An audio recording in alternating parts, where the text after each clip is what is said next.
Big bull could probably kill you, there's no doubt about that. You've got that in the back of your head all the time, you know. Joey Greenwich is no ordinary outback trucker. His freight are big, Coming up. brutal, Come on, old boy.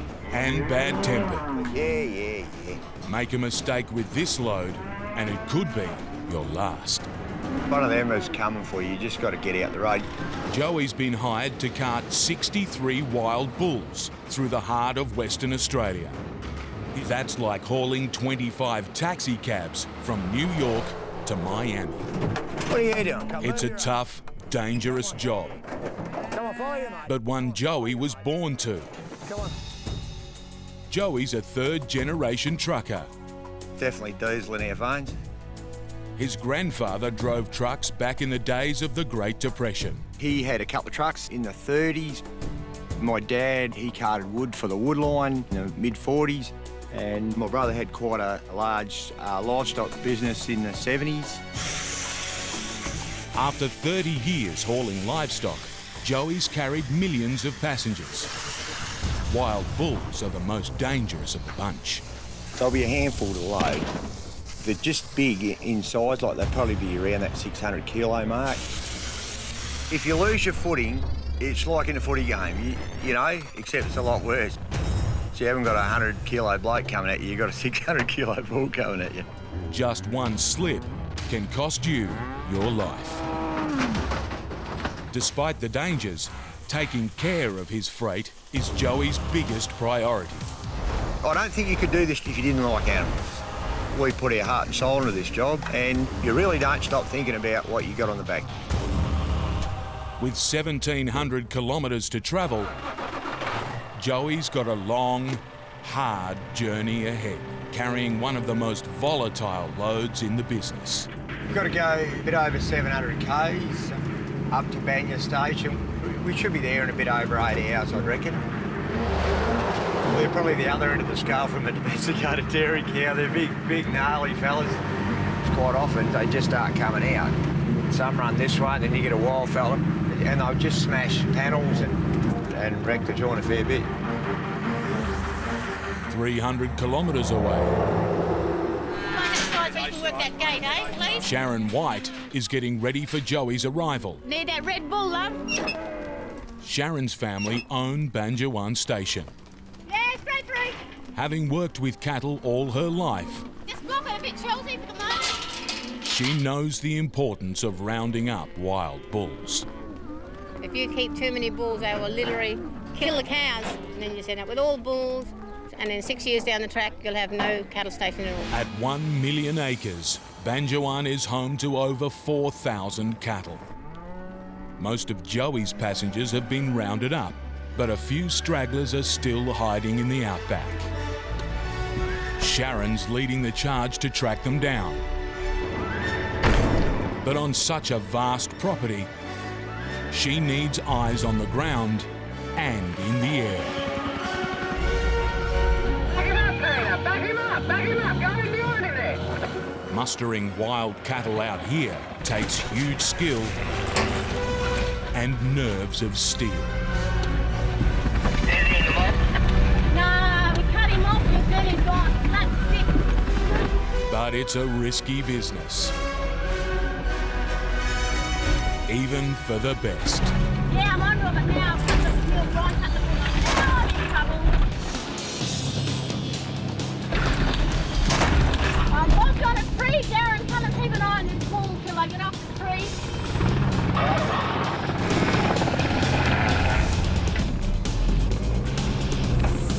It's not a job for the faint-hearted.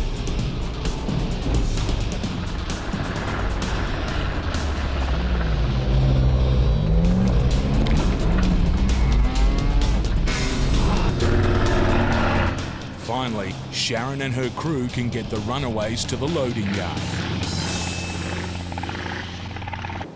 250 kilometres away, Joey Greenwich is also on the lookout for stray cattle. Once you get into this country up here, you're watching all the time. There's cattle on the side of the road.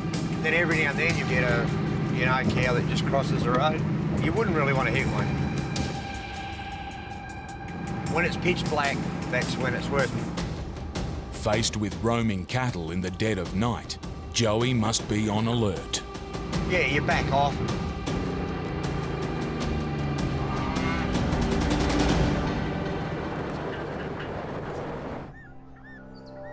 After a close call, it's an early start the next morning at Banjowan Station. It's vital Joey loads the bulls before they get restless.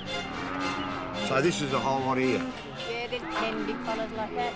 But Sharon's worried about one troublemaker in particular. This is my mate. I had trouble with that bull. Dreadful, dreadful. This bloke here. Just got an overlook in his eye. Yeah, we're ready, mate. Joey's multi-storey truck is split into 6 compartments. He must get the right amount of cattle into each pen to stay balanced. 2 more up, quick. The team must load up and shut each compartment door Get those other 2 cracking, Ben, because they'll come out otherwise. before its passengers have a chance to get out. Suddenly, a bull has bolted. If the crew can't get hold of the situation quickly, they could have a seriously injured animal, or worse. The situation calls for a cool head from Joey. Let it come back. Just let it come back. Yeah, it'll be right. Just let it come back. He hopes that if the bull is allowed to settle, Might back up. it'll back onto the trailer by itself.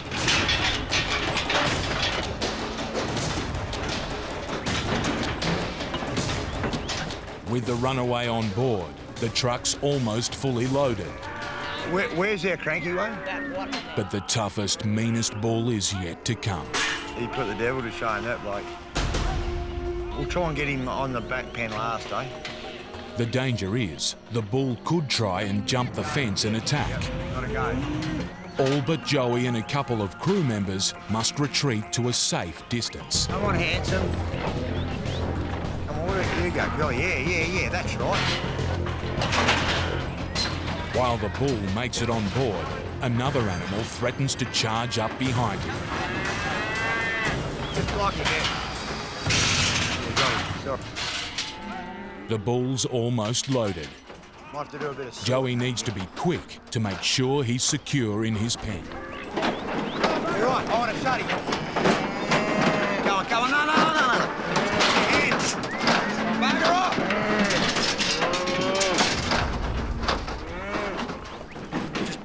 Beautiful, mate.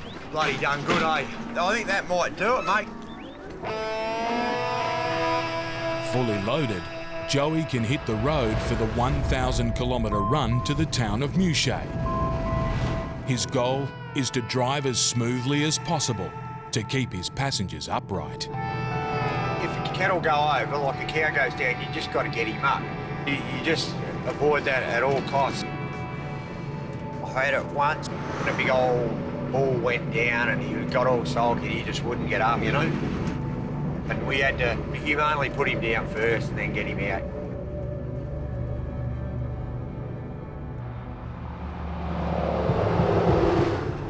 Every couple of hours, he must stop to check the bulls.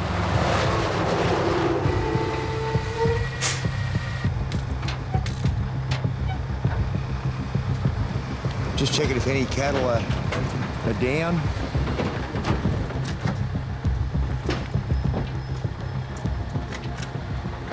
Something's not right. Here we go.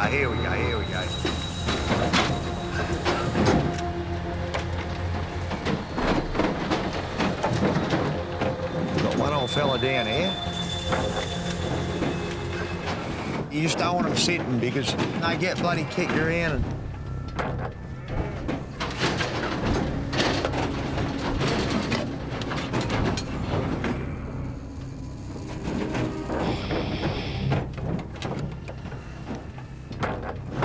He's up and about. With the bull back on its feet, They're all good. Joey can push on into the home stretch.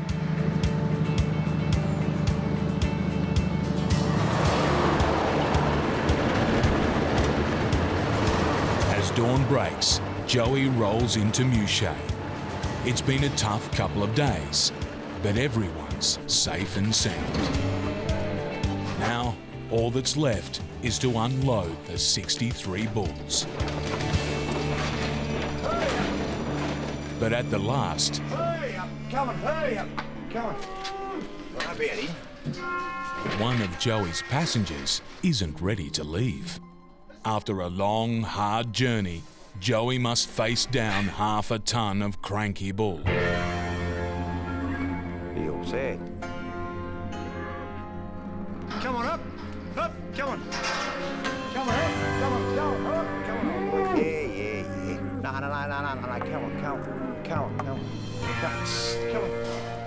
come on.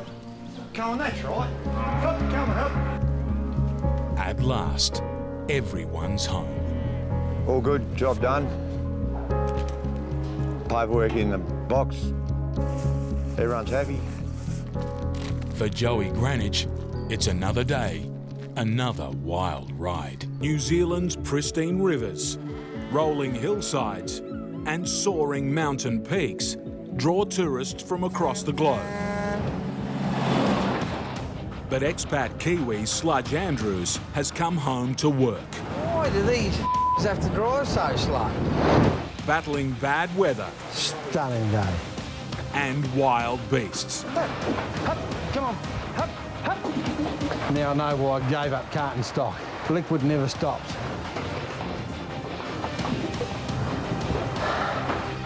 New Zealand is home to some of the world's toughest trucking runs.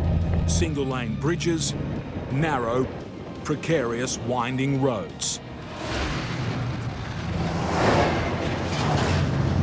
It's a world away from the straight and very open roads tanker driver Sludge is used to. So much dust. Shit. Hauling fuel on marathon Aussie outback runs. And now, Sludge is facing an even bigger challenge. Arthur's Pass, the road spanning New Zealand's highest mountain range. We won't want any ups going up that hill, we'll be going down backwards. So it'll be the day not to be missing the gears. Dangerous even for cars. Put a wheel in the wrong place on this run, and it won't end well.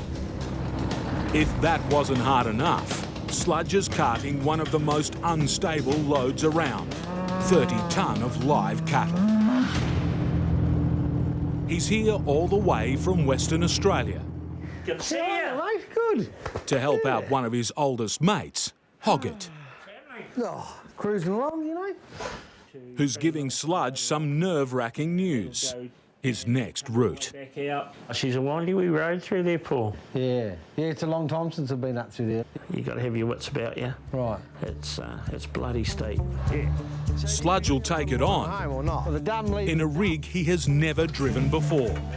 Is that the brake down there, Cheese? Yeah, I think so. This one here, that's the brake. Yeah. He can joke now, but tomorrow's run is no laughing matter. Alrighty. It's time to go and do it. He's got a big day ahead. We get the gearbox right this morning. Let's start it fresh and have it right for when we get over the pass today. Not a bad start. First, he needs to collect his freight. Are we coming in there? Yep, come out and come past that sheep ramp. We'll follow the chute here.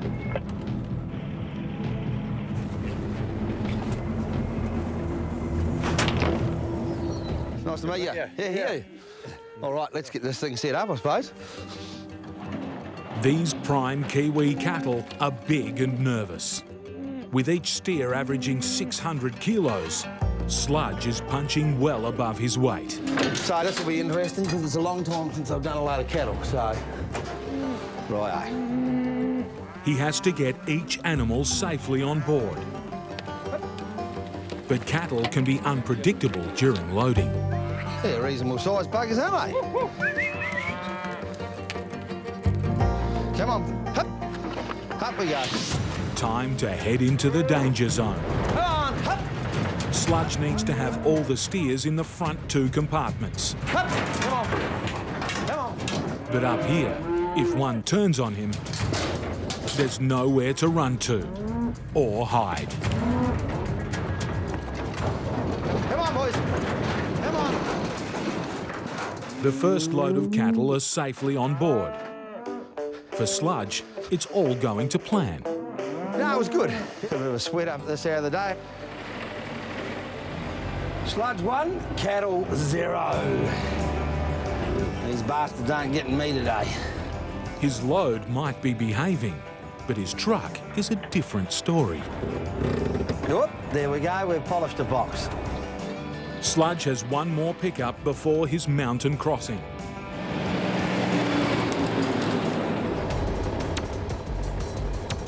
We've got a few here, have we? 28.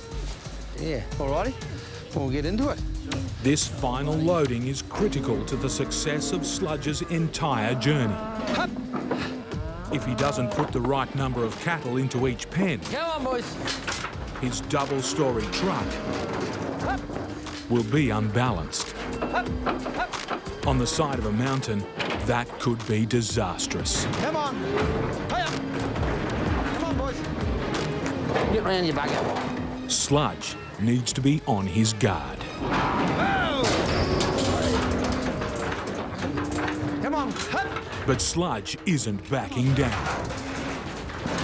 Come on. So I was trying to get the gate shut and then I went arse up myself. Yeah, bit of fun. After a close call, all 45 of his passengers are on board. Finally, Sludge can hit the long and grueling road to Greymouth. His first big test lies just outside the farm gate. An uneven and winding single-lane dirt track. These bloody hill tracks up through here, they're a bit different roads than we have at home. With a shifting, high and top-heavy load, Sludge needs to take it easy. Get it a little wrong, and some cows could fall over. Get it a lot wrong, and his truck could fall over.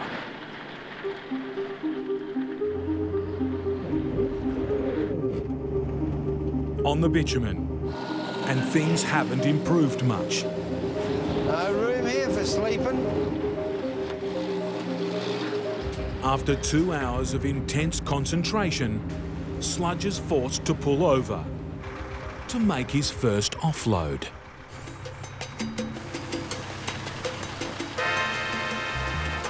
That's just from the cattle that we loaded this morning. That's what they've pissed and shit since we loaded them. In New Zealand, livestock haulers are required by law to offload effluent. They have tanks on everything. So it just catches all the shit and stops it going on the cars and the poor tourists. Dumping the waste is also vital for the comfort and health of the cattle. Righty-o. The back trailer has been flushed clean. Just the front trailer to go. But there's a problem. It's blocked. He has no choice but to get right in the line of fire. Ah, nice booze. There's movement. It's a huge relief for Sludge. There you go. That's good Kiwi shit. Builds better bodies.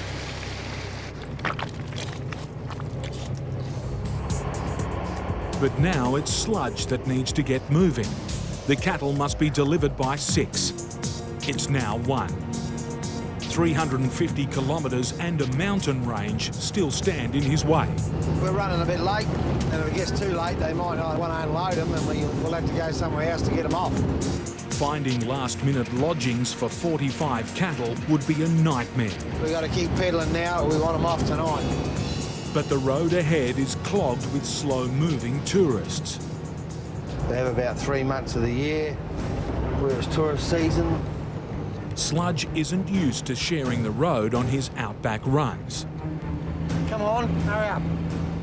Overtaking on these narrow roads isn't for the faint-hearted. For the most part, the cars are making room. Thank you, mate. But now, 3 cars that won't budge. You've got to be shitting me. Why do these f***ers have to drive so slow? Finally, there's a passing lane and a chance to make a break for it. The dawdling driver decides to accelerate. Just a moron.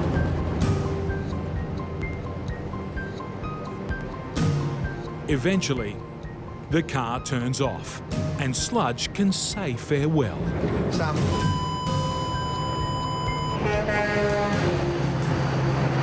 The steep mountain pass is just 50 kilometres away. Sludge wants to check his load before committing to the climb.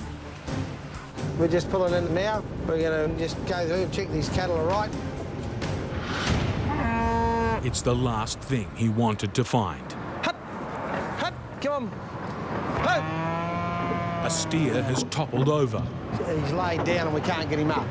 and is in a dangerous position. If Sludge can't get it back on its feet, it's at risk of being trampled to death. A passing trucker offers some expert help. The cow pinned to the floor of the crowded pen isn't budging. But the other trucker's got a plan. To offload some cattle onto his truck, giving the fallen cow the room it needs to stand. Right. With the cow now standing, Hup! Hup! Hup! Sludge needs to get the cattle back onto his truck. Come on!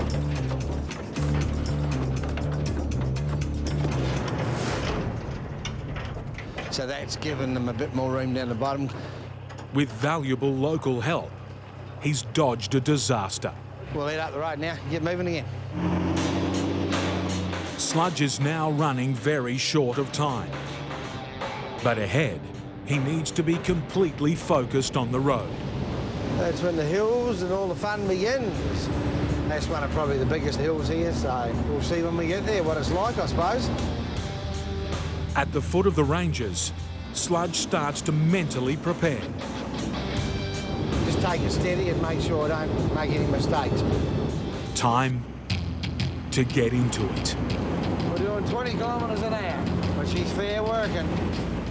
It's steep and riddled with blind corners. Even on the straights, there's no room to move, with a cliff on one side and a sheer drop on the other. Just got to be careful we don't hit the rocks with the side of the crate if it leans over. And now, the climb is getting steeper. She's pulling hard to come up through here. We're doing all of about 12 kilometres an hour. Sludge is wrestling with the gearbox. Oh, that jumps up steep. You wouldn't want to be spinning any wheels or you'd be stopping. We've got about 35 tonne on the stove. She's loaded up.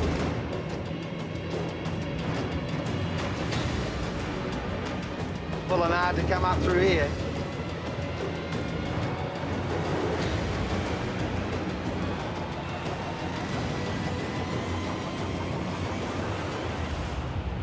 He's made it up the mountain. It was a lot steeper than I thought it was going to be. But this job is far from over. 250 kilometres are still left to drive. And Sludge's deadline is only 4 hours away. Now we're heading for the meatworks. We're running a bit late. If it gets too late, they might not want to unload them and we'll have to go somewhere else to get them off. Finding last-minute lodgings for his cattle would be a nightmare. Sludge needs to push on. This hill's obviously all slipping down. They get avalanches here all the time. A rockfall could close this narrow mountain pass.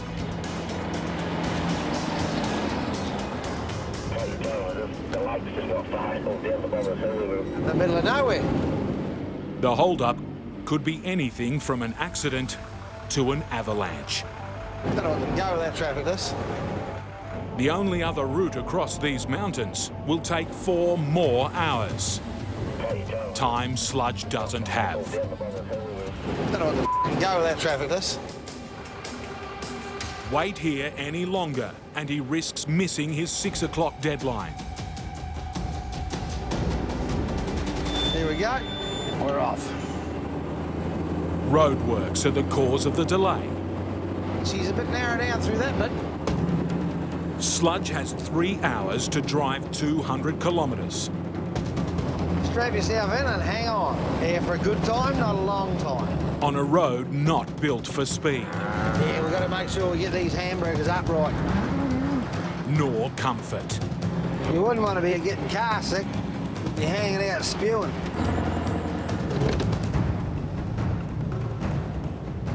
Jesus Christ.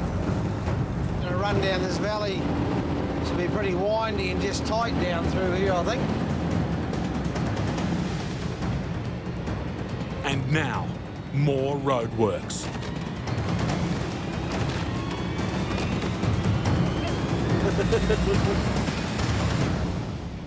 To get through these mountains, Sludge needs to follow this high river gorge. Holy look at that. What a bloody ripper view that is. Basically, we're just going across the top of the river from one valley to another. Pretty spectacular, I reckon. While the view is breathtaking, it's a 35-metre drop to the water below. Sludge's wheels are just centimetres from the rail. She's a bit narrow here. No, come back if you fall over there. He needs to be looking ahead, but behind, a car is threatening to overtake.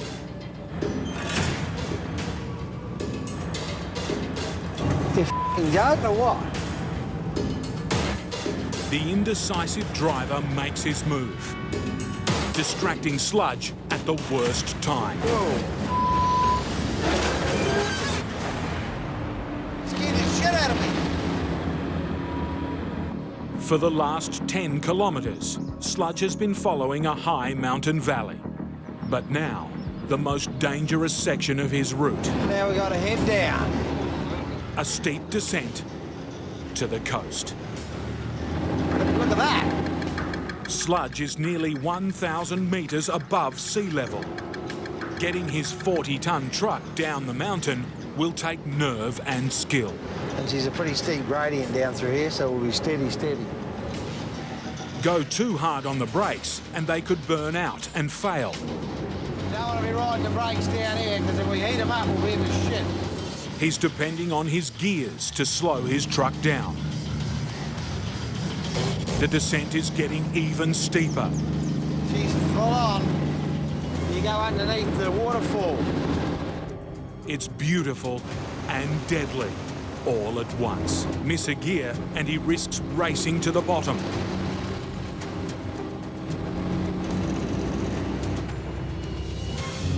When the crunch came, he pulled it out of the bag. Yeah, it was pretty cool. I've never been down through there in a truck. It was a lot steeper than I thought it was going to be. I never thought it would be anything like that. Now we're heading for the meatworks. We're running a bit late. Sludge's delivery point shuts its doors in 45 minutes. He's still got 60 kilometres to cover. We've got to keep pedalling now as we want them off tonight. What a bloody ripper view that is. But with spectacular views comes hordes of tourists. And it's tourist season, so you just got to be a bit careful. To make his deadline, They heard us coming and they don't move over. Sludge is going to have to navigate not only the roads, You've got no idea that you got a death wish for these bush bikers. but daredevil cyclists. I don't think we'd pass with him on the bridge. Single riders are bad enough. But then up ahead, You've got to be shitting me. it's as wide as a small car. On a blind corner, Sludge is pushed to the danger zone. Two trucks come upon each other. They look like mince meat out in the bush. But now, Sludge can start to relax. We're on the home run now.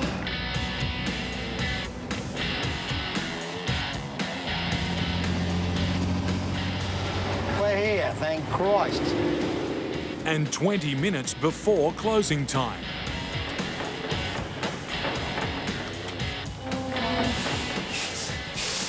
Let's get these babies off.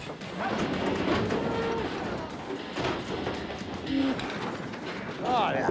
It's been one of the toughest weeks of his trucking life. We're getting there. But Sludge has taken it all in his stride. Well, that was a pretty good experience. A bit different. It's nice just to come and help a mate out and have a good look around. It's Sludge's last night, and every man and his dog have come to say thanks.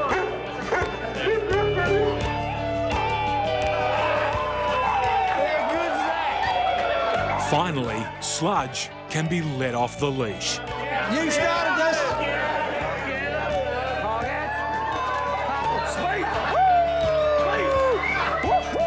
Well, I think we picked the best time to be in New Zealand. Good old Hogan, hey? I love it here. I miss a lot of things about it. I don't. Australia's home. You want to grab those buckets out of that. 20-year-old Michael Grantham is preparing for one of the most important runs of his short trucking career. Loading all the feed up and get ready for our trip tomorrow. A long haul through the Western Australian outback with 6 tons of valuable and volatile freight. If a horse is going stupid out the back, you would look at me and go, what the hell was that? Powerful, unpredictable. Racehorses are bred and fed for explosive energy. Not for standing in a truck for days on end. Going crazy on. As the son of the owner of Grantham's Horse Transport, Michael Grantham's been around horses all his life. But he's only driven the big rigs for 1 year. It is a big weight on your shoulders with the money that's travelling behind you. Horses that are worth $1 million, you know, plus. And you got to remember that. Beautiful. Thank you. Now he's been given the job of moving a dozen horses over 1,000 kilometres. For the 20-year-old, it's the first time he's driven so many horses so far by himself. My mission is to get them there as good as they got on. They're very valuable and that could go down the drain very quickly. If that wasn't enough to worry about, on this trip, Michael has racing royalty on board. The champion gelding Desert Glow. Winnings to date, $172,000. 1 week ago, he won the Broome Cup, bagging another 64 grand. Now his trainer, Rob Gilberti, or Gully, is preparing for his next win at the Carnarvon Cup. We ran third last year and we're a little bit unlucky, so I figured we need to go back because we had unfinished business. He's entrusting Michael with his in-form champion, as well as 6 other contenders. It is a bit nervous taking the big smoke down, the Desert Glow. Obviously the horse pretty much of the season that, you know, come up and raced and won the cup. Up you come. The loading needs to go quickly. This is when the horses are most likely to get agitated. Making them comfortable is vital. It is a long time to be in an enclosed area, so yeah, you got to keep their fluids up and, you know, keep feeding them. The slightest stress or injury could spell disaster on the racetrack, costing tens of thousands in lost prize money. But with a 9-hour drive still to go and the weather heating up, Michael needs to get a move on. Yeah, it's good to be on the road. Go that way. But the first leg of any trip is a nervous time for horse and driver. As the animals settle in, Michael's on alert for any banging or shaking. They're getting a bit erratic and they can actually jump up into the feed bin and they'll hit their head on the roof and that. You can definitely hear that and it throws the truck around. They're sort of really relying on you to get them around as safe as possible as well. 3 hours in, and it's time to pull over. On the most urgent business. The whistle is just a bit of a relief for them, you know. Horses won't urinate in a moving vehicle, but most racehorses are trained to pee on command, usually with a whistle. Most of them know that that's their time to have a wee and, you know, when a horse wins a race, they go into the swab box and they whistle to get a sample off them.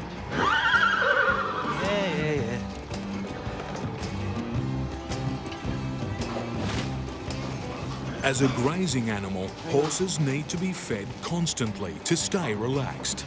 They're pretty hungry, which is good. It's always good that when they're always keen to get their food. Michael's got his eye on a twitchy rodeo pony. Like, she hasn't been on the float for a while and she hasn't got no rub mark or anything, so she's standing up well.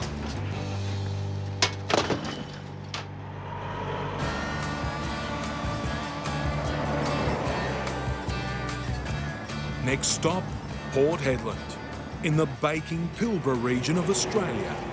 Michael has 2 more horses to collect. Outside, the temperature is hitting 35 degrees. Obviously on a warmish day, you know, there's no airflow through there, and that's when the horses start to get a little bit shitty, so quicker the better, and we can get on the move for them. All right, thank you. See ya. Now he can get some air moving through the hot truck. Once you stop for a little bit, you know, that airflow stops and it does get a bit hot and stuffy in there for them. Keeping the horses comfortable is a constant challenge in outback horse trucking. Michael's father built a business from doing it right. Now he's relying on his 20-year-old son to keep it going. The responsibility that he does give me is, you know, is a very good privilege. He has got a lot of trust in me, I think, you know, to let me go off and do this by myself.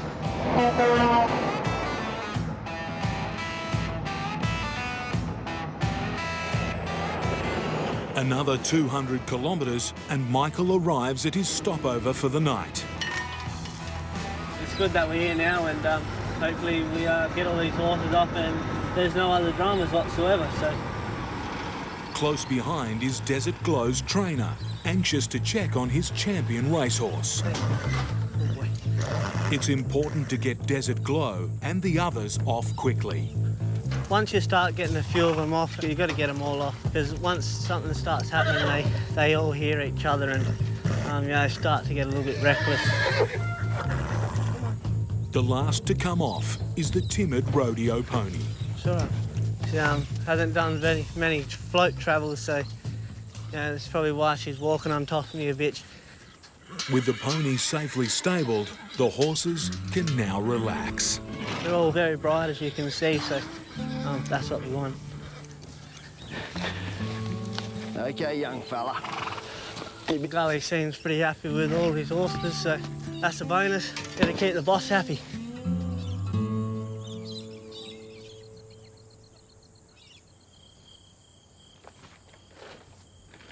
The next morning, before sunrise, Michael is back into it. They all ate very well yesterday. Went around and had a look at all their night feeds and they're all licked out, so that's a very good sign that they're all travelled well and ready for today. His next stop is nearly 700 kilometres away. All that's left is to load. First, it's the rodeo pony. But now it's taken a violent dislike to the truck.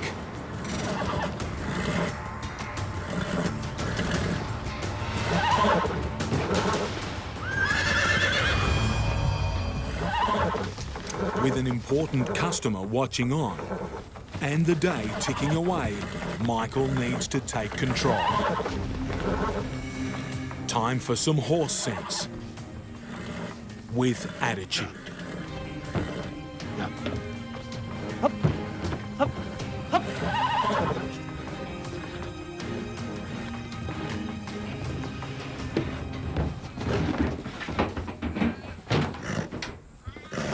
She's on. But it's not the start to the day he wanted. Rearing up's the worst thing you want. Obviously, she nearly fell over and, you know, and it puts you in a crap mood because they're not doing what they're asked.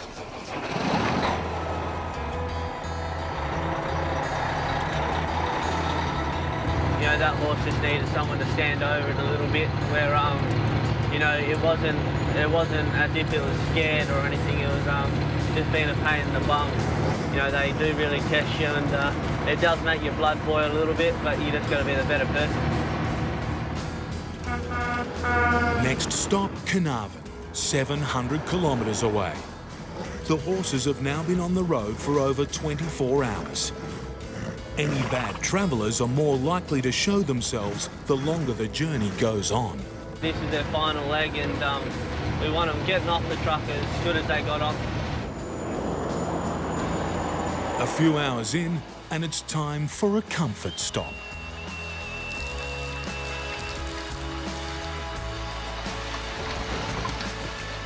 Just give them some water, and hopefully they have a good drink.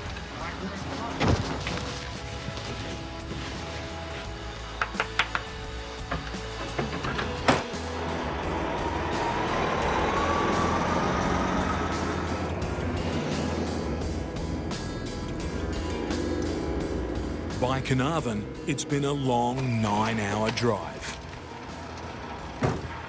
Everyone is keen to move into the new lodgings and stretch their legs. This is a pigsty. But the pens are overgrown with an unknown weed. Can you eat that? If they get crook, hey? I'm not putting mine on here. With 1,000 different types of poisonous plants in Australia, there's reason to be worried. He wouldn't let us go in here if this stuff was bad for him, but it just turns if you want to take the risk. I wonder what the weed is, eh? 12 hot and tired horses are waiting. They need to make a decision fast. So we want to ring him? You give him a call and ask. Find out what it is. Hey, mate, that weed that's in those front yards, is that all right? Yeah, OK. Oh, you can smell it when you tread on it. All right, mate. Yeah, sweet. He reckons they won't eat it. He said it won't hurt him anyway, but he reckons they won't eat it.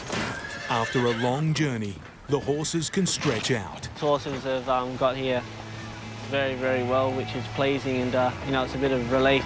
Well, he's very bright and happy. For VIP Desert Glow, this is the end of the line. Desert Glow, he probably jumped off the best, which is great. He bounced into his yard and dove straight into his water bucket. So very pleasing that we got here safe.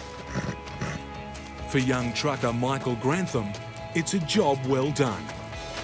He's moved a truckload of precious horses over 1,500 kilometres, all fed, watered, mucked out, yeah, it's a pretty shitty job, put it that way. And relieved. And most importantly, all delivered without a scratch. Hopefully they can race next week and win the cup. That'll be the icing on the cake.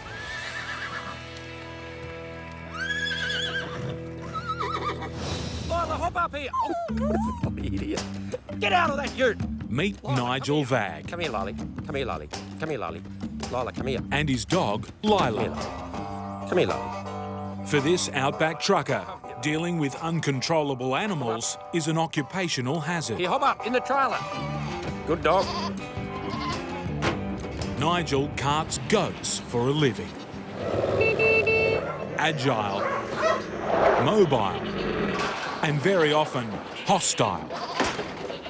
Hey. Trucking goats can be a dangerous job.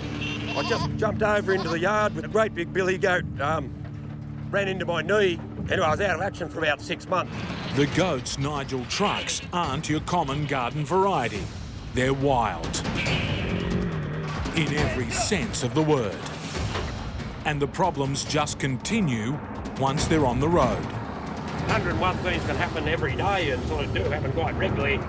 Constantly moving and stacked 4 stories high, goats make a top-heavy, unstable load. You've only got to get a few move over one side and it can put you out of whack.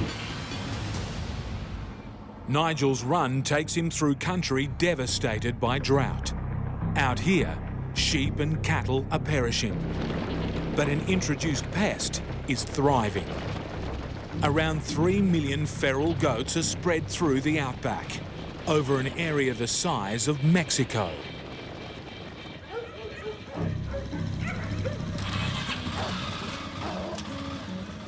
Nigel's employer, Rob Newton, or even go up through the gate here and then cut across. Removes thousands of goats from his property every year. It stops his station from being overrun. We're going to go muster a few goats, ready to truck out. And with a truckload worth about $50,000, it's crucial income in times of drought. We had a family farm that when times were tough, you had nothing. It was do or die. And then there was goats. Today, Rob's looking to fill Nigel's truck with over 900 goats. We'll go up one side of the paddock we're mustering and we'll work them all into one direction. Once we start getting them into a bit tighter mob, we'll put it back through the gates towards home. Game on.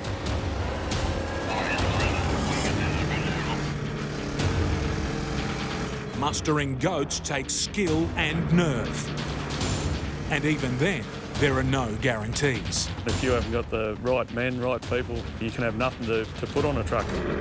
Goats are intelligent, quick-moving, and will exploit their surroundings to avoid capture.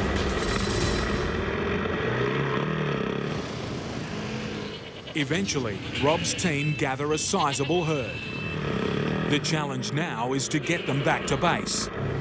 Just because you've got a good mob of goats going in front of you doesn't necessarily mean you're going to end up with them.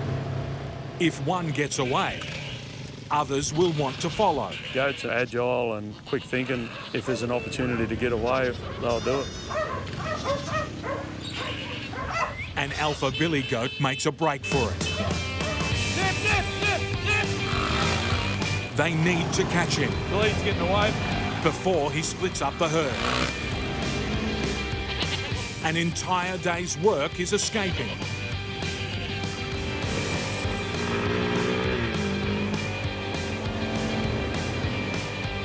Rob needs all the goats he can muster to keep his farming business alive.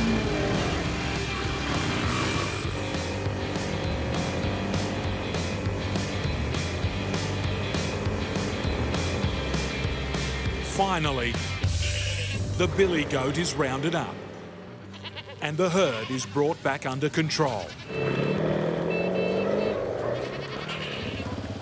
We're going to draft them up and get them organised, leave them in the yards overnight and then get in early first thing in the morning.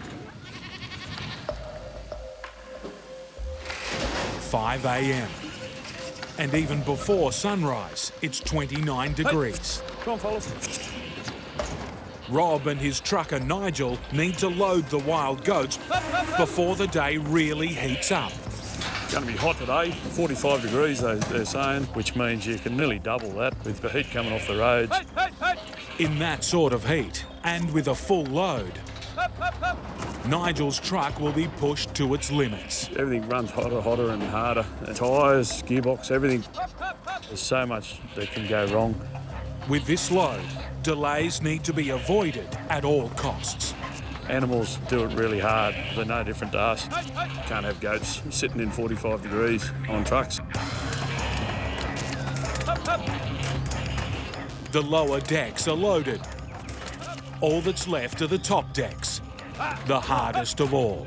When you're loading them up onto that top deck, they can tend to jump over. We've had up to 15 goats go out over the top, the front pen. All on board. Final head count, 960.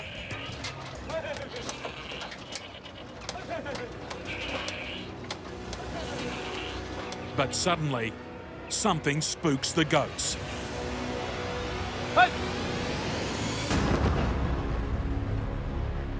Fortune favours the brave. They just jump and hit the ground running and they're out of that truck and gone. 960 goats, minus one, are finally ready for the road. Out there in the long yard, do not rush it. This wild load is now in Nigel's charge. With a 7-hour drive ahead, his biggest concern is the goats crushing each other. You just keep an eye on them, stop a few times and just see. They can all push up in a corner. Oh, I think we're ready to hook it. We're right.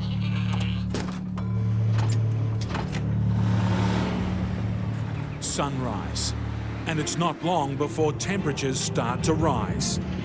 What is it now, about 7:30 or thereabouts, 7:15, and it's 32 degrees, I reckon, on the wireless. And they've been forecasting for several days, 45. Ahead, a 500-kilometre haul through some of the harshest country in the land. 101 things can happen every day and sort of do happen. To make it through, Nigel will need to be on high alert. I'm looking ahead, I'm looking at my mirrors, I'm looking to the left, I'm looking to my right. In the heat, it's just harder on gear. Everything's running hotter, your tyres are running hotter, your bearings are running hotter. Any vehicle can break down, no matter how flash it is and how much you paid for it. But in these temperatures, he can't afford any breakdowns. Without airflow through his trailers, the goats risk quickly overheating. You just can't leave livestock out in the hot sun for hours on end. And there's always a couple that, aren't walking off. It doesn't reflect well on mood. As the mercury creeps up, Nigel wants to check on his passengers. It's no good just stopping on the side of the road and just walking round when you've got to get up the side, because I can't see if an animal's sitting down that it's not getting squashed by the other stock. It's not a simple procedure with a 4-storey load. Up the top, the goats are travelling well. But down below... It's just, like see here, there's... The last thing he wanted to find. Like see here, there's one sitting down that's getting squashed. He needs to get it on its feet, fast. With 120 other animals lurching around in the same pen, it could easily get crushed.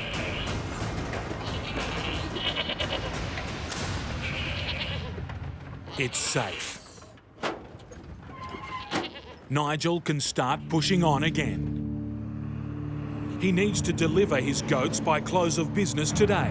That's 4 hours away, and Nigel's still got 350 k's to drive. Every time you stop, it's just adding more time. It doesn't take much to blow your time frame out. Miss his deadline, and Nigel risks losing future contracts. Now he's crossing into a different state. You really notice the difference when you cross the border here. And a very different state of road. Pretty potholey here.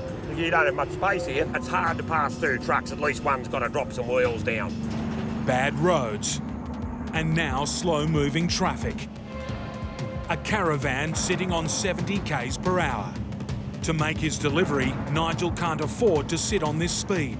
His only option is to overtake. But you've really got to watch some of these bits of road where you just drop off to a sheer drop.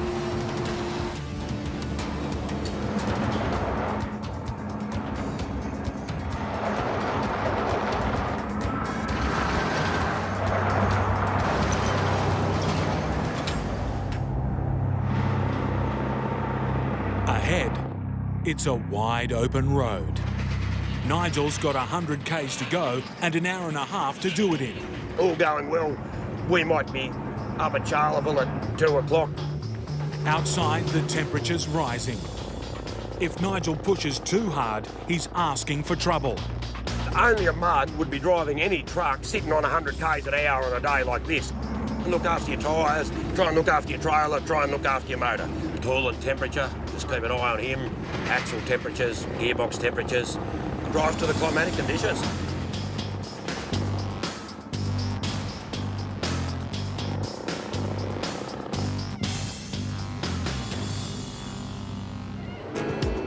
He's done it, and 20 minutes before closing time. All of his passengers have made it through. They travelled well. All I'll do now, I'll just back in the ramp, I'll find an empty yard. Check that it's got water in it for them, and I'll just open the right gates, get these goats out. For Nigel, it's been a long, hard day. And despite all the challenges, nothing's managed to get his goat. I'll just freshen up a bit, change the clothes and crank that aircon up and full steam for home. We're running a little bit behind schedule. We're trying to get there a bit quicker, but yeah, we'll see how we go. In Melbourne, Victoria, 21-year-old trucker Sam Spiliopoulos is duelling with traffic. He's running late to pick up a precious load of racing livestock. We're on a pretty tight schedule. They've got a 2-hour window for me to pick up. The thoroughbreds are competing in a marathon race over 800 kilometres long. And we'll be on the road till about 4 o'clock in the morning. And the owners are nervous. Where are you? About 5-10 minutes away. Sam is under serious pressure. He has to load the racing stock onto this 19-metre semi-trailer by 11 p.m. tonight. They've just called us up and, yeah, they said they're waiting on us, so, yeah, the pressure's on a bit more now. His strict schedule demands regular rest stops to maintain the well-being of the 1,200 racing pigeons. Transporting such a unique animal, there's pretty big responsibility involved with it. Not a lot of room for error. In less than 2 days' time, these races are due to begin an epic flight lasting more than 11 hours. It is a long way to fly back from Canamble. My race is the complete opposite to them. Their race is home and my race is to get them there. 1604040. The pigeons' welfare is crucial. A lack of water during transport can affect their physical health and reduce their racing fitness. We've got strict time limits that we have to stick to, water and feed on them by a certain time so they're not stressed out. Sam knows he can't let the pigeon trainers down. His own father's prized racing birds will be part of the cargo. Bloodline is everything. They're just bred for speed and homing. Experienced pigeon trainer Andrew Spiliopoulos is selecting his team for the marathon race. Come on. Right, come on, guys. Time to go to the race. Come on. To win the 500-mile race is an absolute honour. It's our second longest race. Definitely a marathon. The best pigeons can earn big dollars. One of Andrew's most athletic birds brought home $50,000 in prize money from one race alone. 8173. Beautiful pigeon. He's got distance blood in him and he's a distance pigeon and he's on the list. In less than 2 days, in a field of 1,200 racers, Andrew's birds will go head-to-head with some of the fastest in the country. But only if his son Sam can deliver them on time. We're just arriving at the first pickup, Diamond Valley. So, yeah, we've got to try and get these cages on pretty quick and get out of here. Now we've got the 2 cages on here and we're pretty much set to go now. Yep, so we're just leaving Diamond Valley now. We're running a bit behind schedule. We're about 50 minutes behind what I'd usually be, so we're trying to make up some time. But the gridlock Melbourne traffic has other ideas. We've got roadworks here, which is going to hold us up a bit more. Oh, got one green light that's gone in our favour.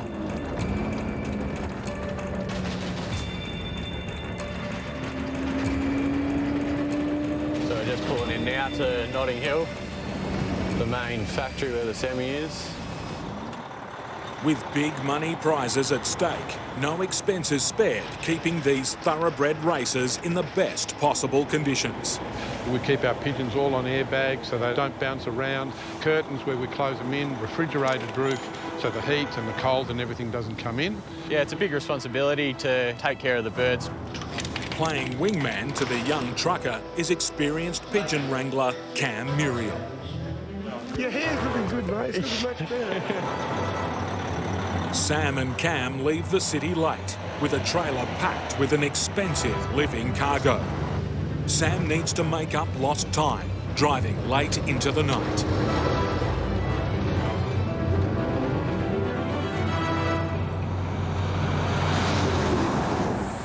The new day brings blistering hot conditions. Middle of the night. Sam's worried about the safety of his fragile cargo. We've got to get there about 11:30 before it gets too warm and get the birds off the road and watered and fed. And unpredictable drivers aren't making his job any easier. They go about 20 k's under the speed limit. What's going on? He moves to pass.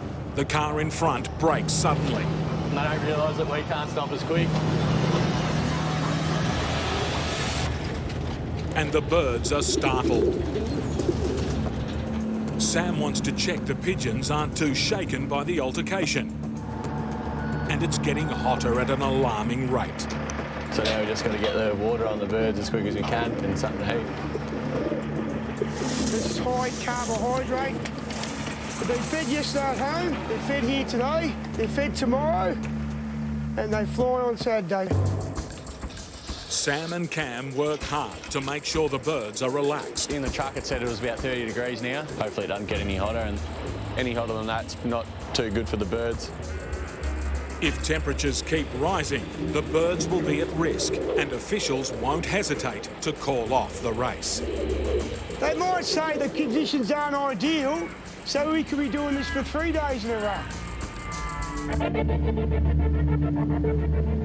A heat wave has hit the state and it's driving people mad in the cabin. How hot is it, Steve? Got the heater on. Is that better? And on the road. There's a car behind me. What's that car doing behind you? Impatient drivers are piling on the pressure, threatening to pass blind. How close is he to you? I can't even see that bloke. Is he hooked onto the back of it? It must be. There's a truck coming up here. Lanes are pretty tight. Fortunately, a change of heart. There he goes. Off you go, mate. At least he's passed now. Sam pushes on, but the temperatures outside the truck are rising. His 1,200 thirsty pigeons need water, and soon. With the clock running down, they approach a random truck inspection site. Being pulled over could mean lengthy delays. Hopefully we don't get caught up there. Oh, they can take anywhere from half an hour to an hour. Well, they might go over the whole truck, which will take a fair amount of time. Everybody dreads these pull-up places because they check all the logbooks, check every nut and bolt on the truck. That's what me and Sam, we dread. Even a smooth truck inspection chews up time. They're on there. Oh, they're pulling me in. They're pulling me in, yeah. If they find problems with Sam's truck, they can impound the vehicle and its cargo. The race will be cancelled. Sam's reputation is on the line. How you going, mate? Yeah, not bad, yourself? When we get pulled in, you don't know how long it's going to take. They're pretty harsh on you. And if Sam's driver logbook isn't in order, it could be an expensive mistake. They could do a fine up to $1,000. Fingers crossed that they get you over and done with. Else it can drag on for quite a while. Averaging just 360 grams in weight, the delay means more time without water for these tiny thoroughbreds. The hopes of the pigeon breeders are resting on Sam's young shoulders, but right now, it's out of his hands.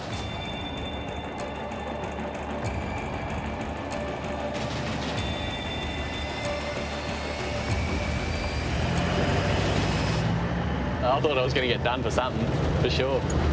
A close shave for the Pigeon Express. After a nerve-wracking 15 hours on the road, we've done it. We're here. We've made it here. We made it. Sam and Cam finally make it to the starting line of the race. Yeah, they'll be pretty hungry now. It's been pretty much, 24 hours since they had a feed.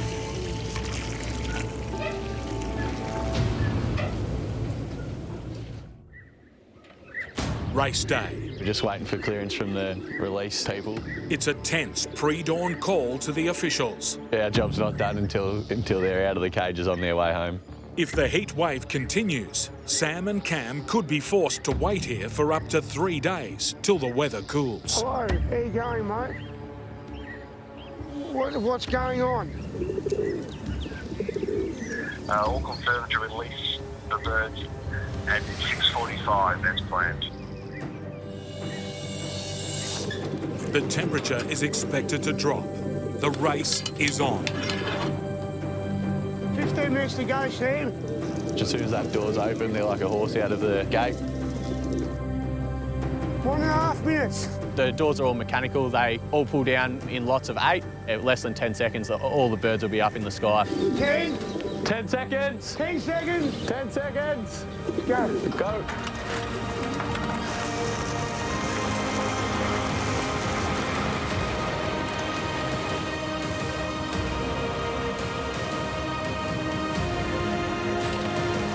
It's always something special to watch.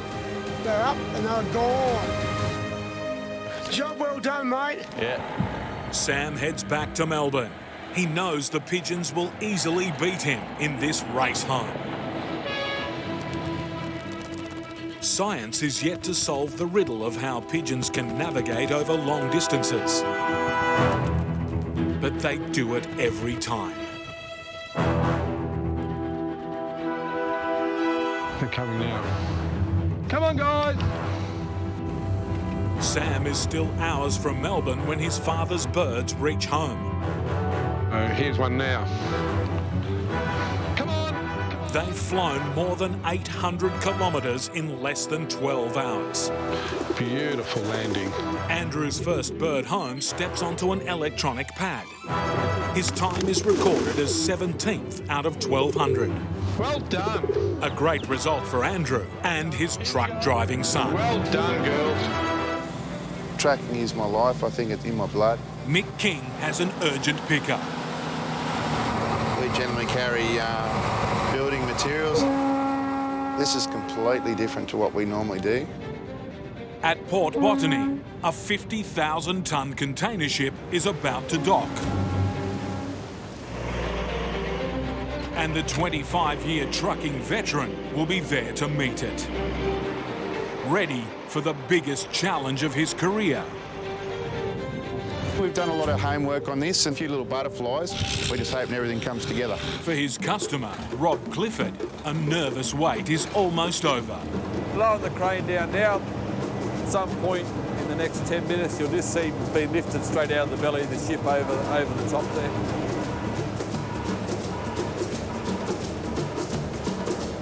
Mick's oversized load appears. A 15-month-old Rothschild giraffe called Matundu. 3 days ago, he left New Zealand and Auckland Zoo. One of only 1,600 left on the planet. It's up to zookeeper Rob to ensure Matundu makes it on to the next leg of his journey. This is special. If it goes wrong, you just can't go get another one. So he's highly precious. He's very important to the breeding program. One of the biggest dangers is stress, which can kill these sensitive animals. No one knows how this first-time traveller will cope. And the first leg of his Australian adventure is a risky 20-metre drop, straight down. Mate, is this animal going to be spooked? When you're dropping your chains down the side, just don't bang and crash. Yeah, no, I'm going to try very much for that not to happen.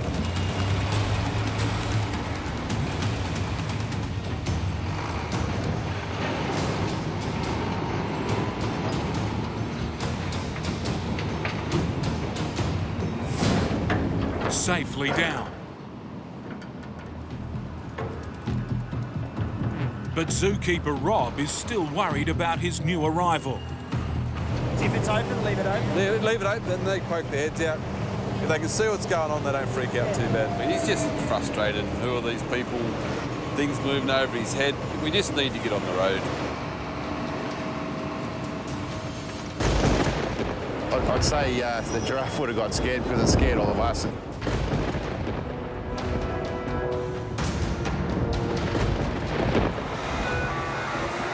At last, the giraffe convoy sets off, with 4 support vehicles, including power company workers and a team of zookeepers.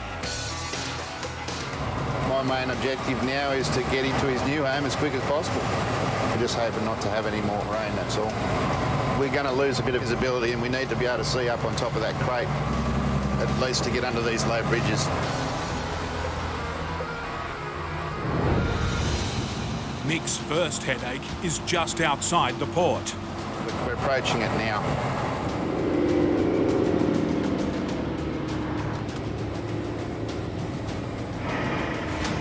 He has just 30 millimetres of clearance, and only if he picks the right line. The dead centre of the bridge. You're going to be very tight.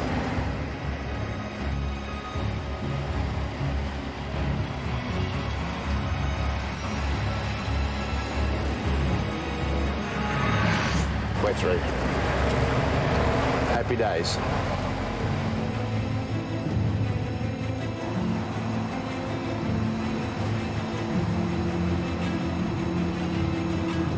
But around the next corner, another even tighter squeeze.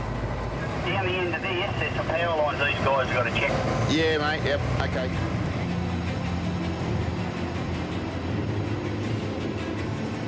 It looks a bit low. Mate, I reckon we're going to hit this one. I've got a feeling this is going to be a problem. That's freaking low. Far out. Mick's passenger is also checking out the power lines. And then Matundu does the unthinkable. He takes a bite. Zookeeper Rob is on the scene fast. You right, mate? He grabbed hold of the telephone line. A lucky escape. Just a telephone line. He just bit a hole in it. Matundu, which means the mischievous one, is living up to his name.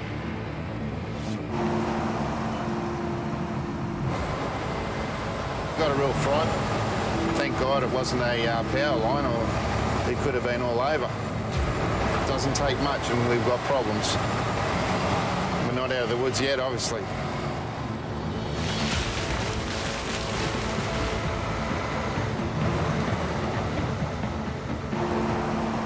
An hour in, and the giraffe convoy is almost out of the concrete jungle.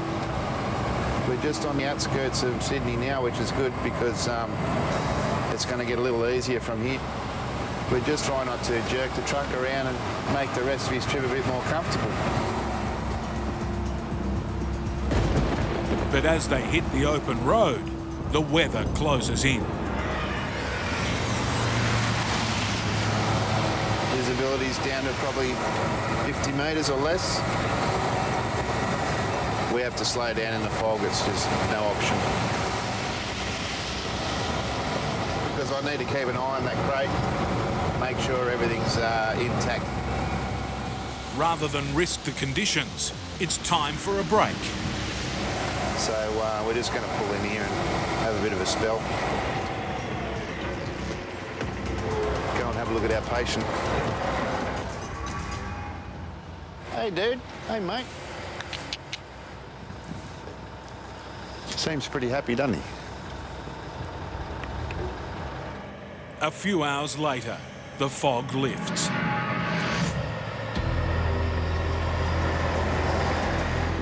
Along with Mick's mood.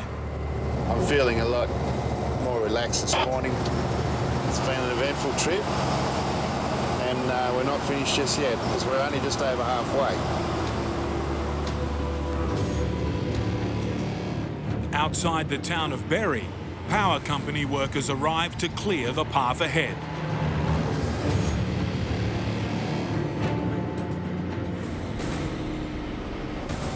I'm concerned about the time we're getting held up a bit. The permit for this job only allows Mick to drive until 8 a.m. After that, he could be grounded for the rest of the day. Not good for Matundu's stress levels. Really only got an hour and 10 minutes to get off the road. So I'm thinking at the moment we're going to blow out because I didn't need this at all.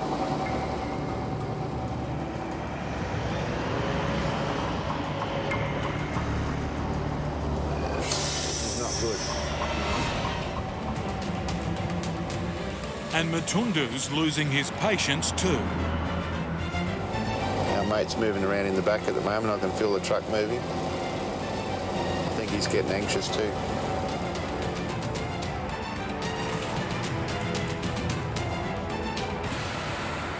With the wires finally cleared, Mick's desperate to make the 8 a.m. deadline.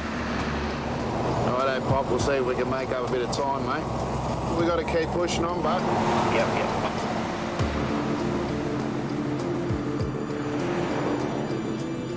But this fragile load needs a smooth ride. These windy roads are slowing us up again. We're trying to make up some time, but we're not doing that well. I don't want to turn too sharp or anything to upset our passenger. So it's just, it is what it is. I'm hoping we don't get nailed.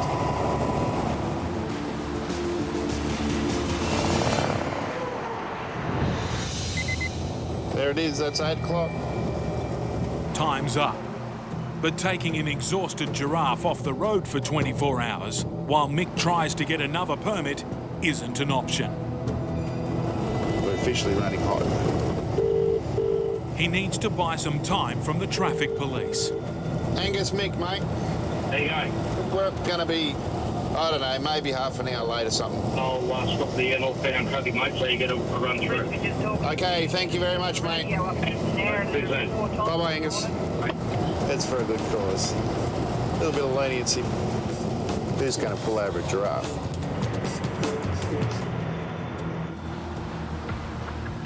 But 3 days at sea and 5 hours on the road have taken their toll. Matundu has dropped out of sight. Don't know what's going on here. The zookeepers make an emergency stop. Haven't seen him for the last 15 minutes.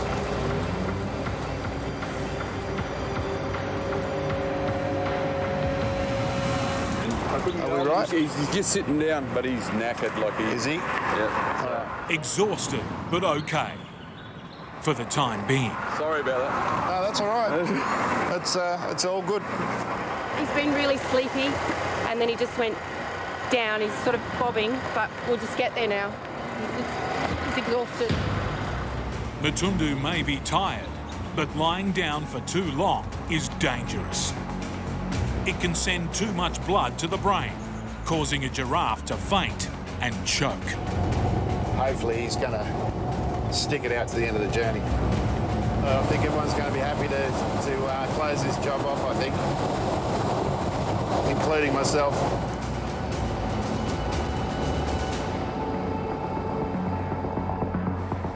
Up ahead, a narrow bridge, which could mean more delays.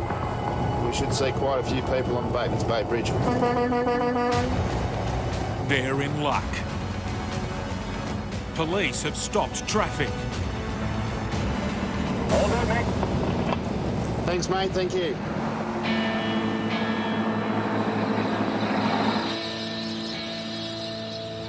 After 6 hours on the road, a welcome sight. We've made it. We've made it.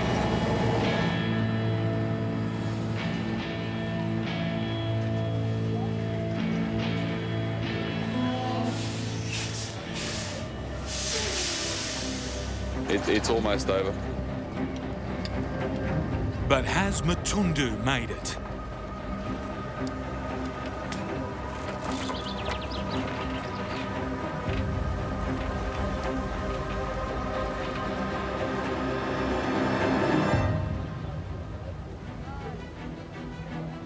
It's been an exhausting 2,500 kilometre journey, but finally,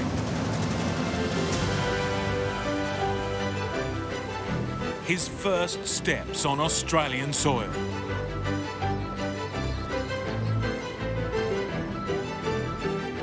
Home sweet home.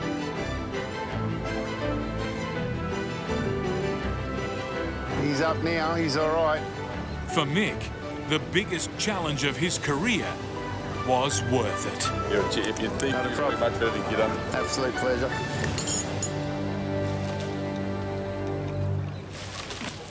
In Lawrence, New South Wales, We just turned down the wrong road.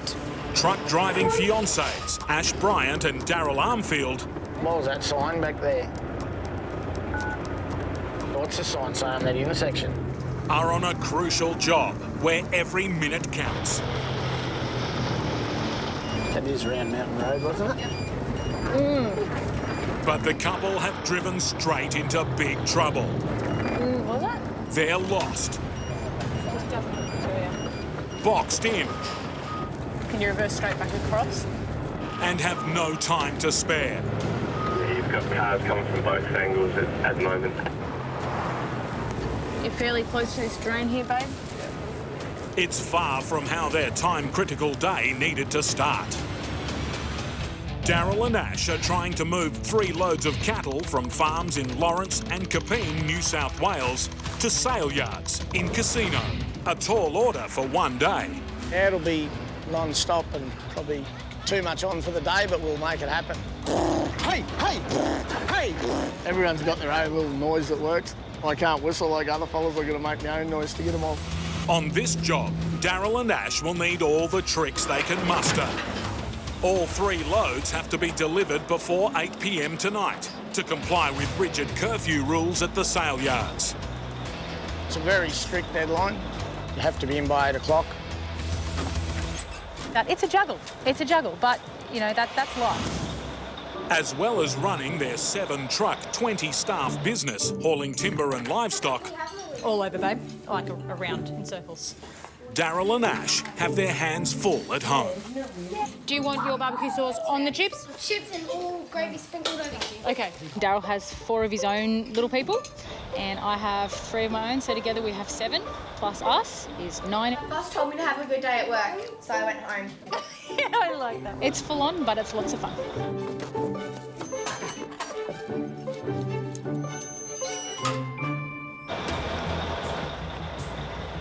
Working together on the road is a rare chance for the recently engaged couple to have some time alone.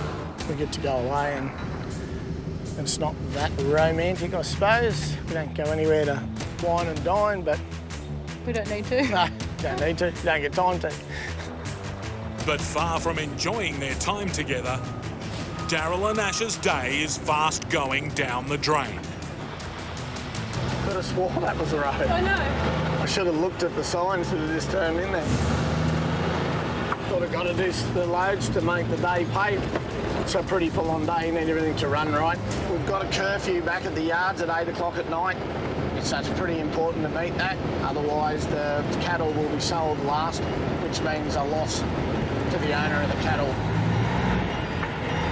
Already running late after a wrong turn, they need the pickup to go without a hitch.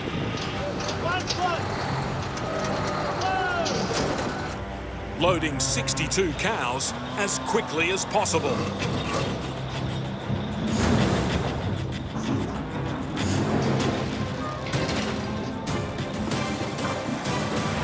Righto, we got them on.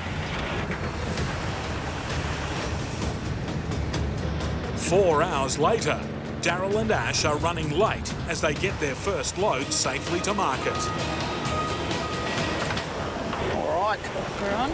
Let's unload. Take this long with their remaining deliveries and they'll miss their strict deadline. Get down. The reluctant cattle are not in a hurry. Not having much luck. I'll just keep turning around, mate. F***ing cows. Hey! Hey! Hey, hey! There you go. Hey!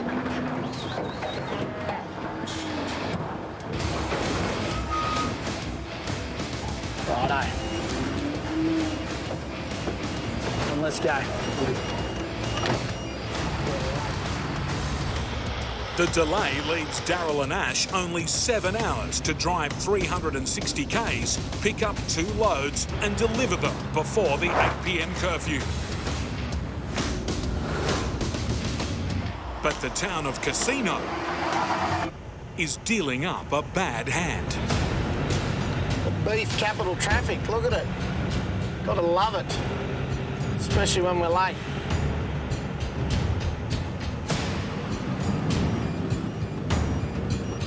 As they close in on their second pickup, the weather threatens more delays. Bit of rain down here by the look of it. A bit slippery up here on the hill.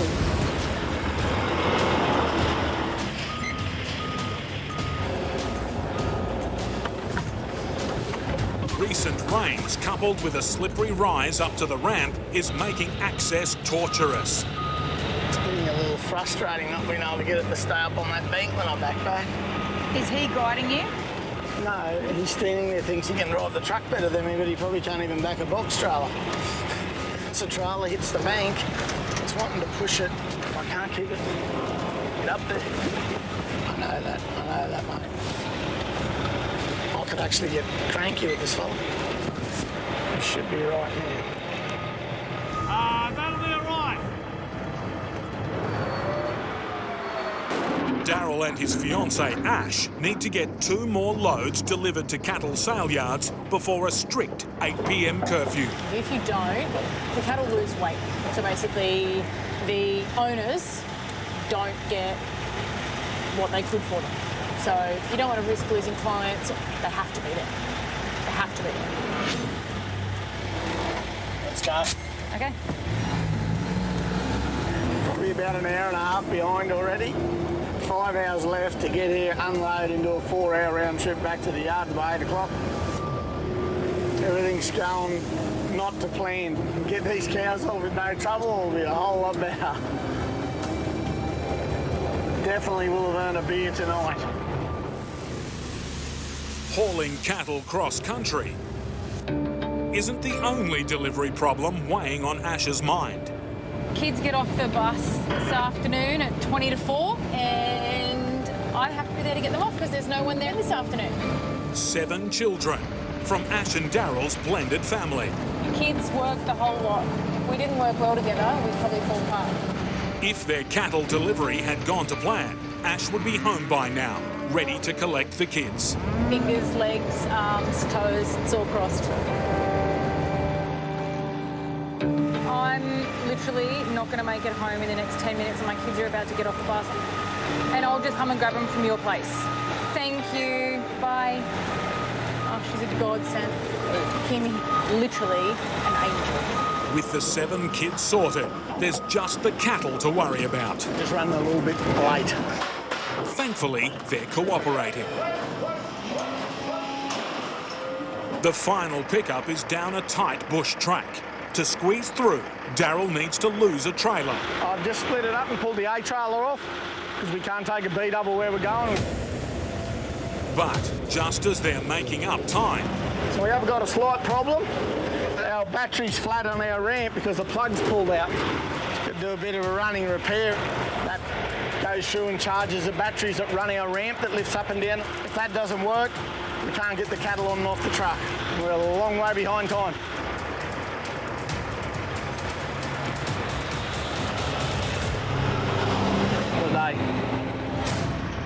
We'll drop Ash off. She's going to pick the kids up. Got a friend to pick them up for us because we were running late. We might be stretching the curfew tonight, I think. She's a pretty rough, bumpy, windy road and we're in a little bit of a hurry. The power lead keeps pulling out of this trailer and not charging. But now I can't get it to work because it's out of power.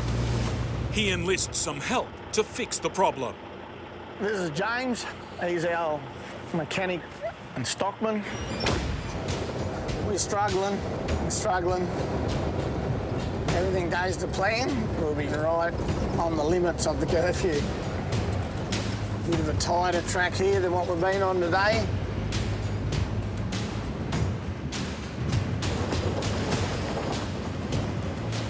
Righto, James. It's all got to happen smooth. All right.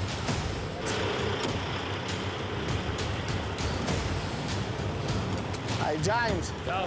Come here a sec. With a little roadside mechanics, James and Daryl get the show back on the road. We've got it working. Something's finally gone our way. Get up. Hey. Get up.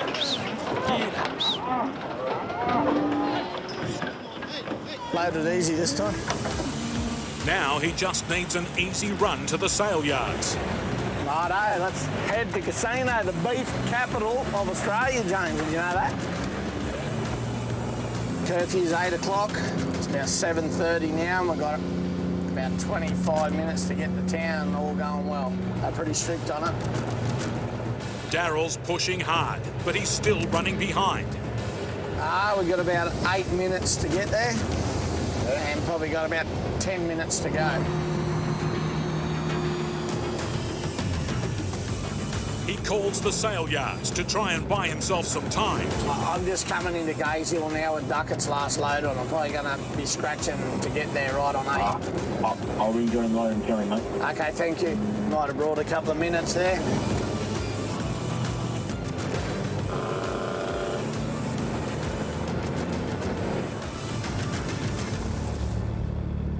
We made it.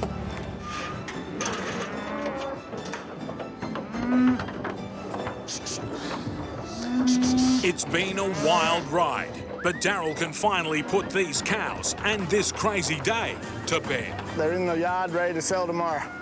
Everyone's happy, including me.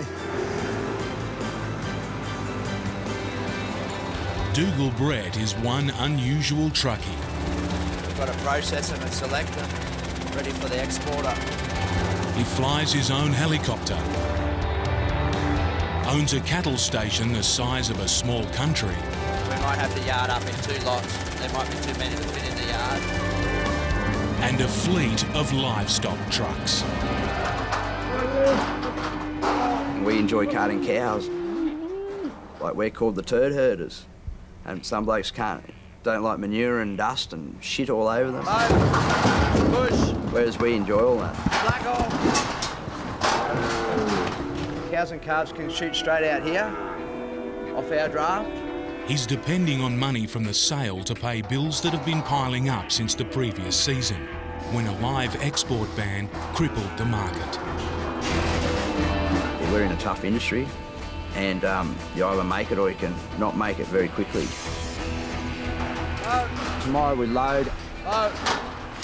It's a long run.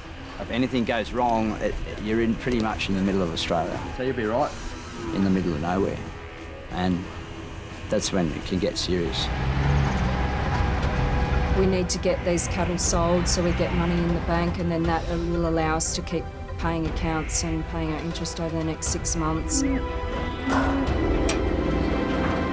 We've got to get more fuel before the wet really kicks in. So of course we need to sell cattle to be able to pay for that. So it's really crucial. It seems the wet season has arrived early. So the condition of the roads is muddy, not good for road trains. So we're better off leaving them in the shed. Like if you get one of these bogged, he could sit there for the wet. And plenty of road trains have sat on dirt roads for the whole wet. That could be months, and there's a lot at stake. It's $1 million. By the time you put new trailers and a decent truck in front, like built for out here, and the 140-tonne rated and triple rated truck and a few amenities for drivers, like it's no change out of $1 million. If the rain sets in, his cattle don't go to market. I'll just give it a couple of hours and see what the weather does. And he doesn't get paid. Which way is it coming, Norm? That bottom cloud's coming across and that other top one's moving away the other way, isn't it? Where's it coming? From the north, Normie? Yep. We've been getting these storms in the early hours of the morning, and Dougal and I wake and say, oh, rain, we don't need it. He's tempted to take a risk, but it could be a huge mistake. We've got a lot of black soil, a lot of gravel roads, and the wetter and wetter it gets, like the road trains will fall through the surface of the road.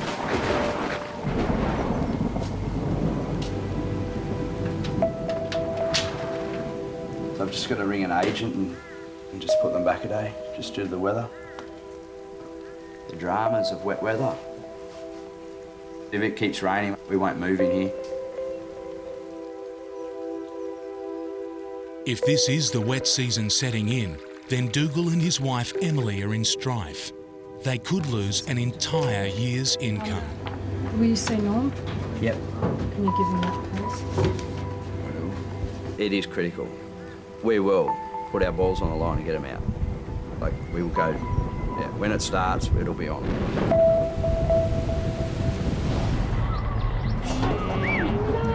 At Waterloo Station, the rain that stopped Dougal Brett from loading his cattle has cleared. The race is now on to get the cattle rounded up and and into trucks before more wet season rain makes the muddy roads even wetter. We've got a window on the weather. We've got to move now.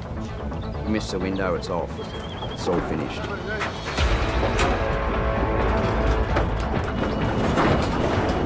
When you get the 5 extra, just make sure you know their sexes.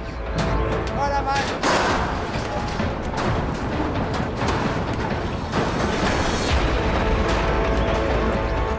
Driving cattle trucks with 3 double-decker trailers carrying over 200 swaying animals is regarded as one of the toughest trucking jobs there is. And on bad roads, it's twice as tough.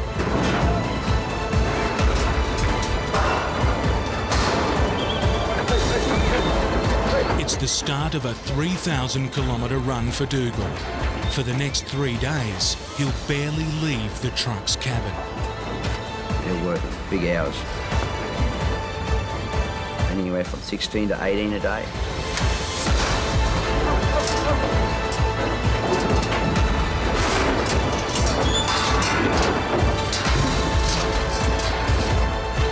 It's loaded, so it's all good.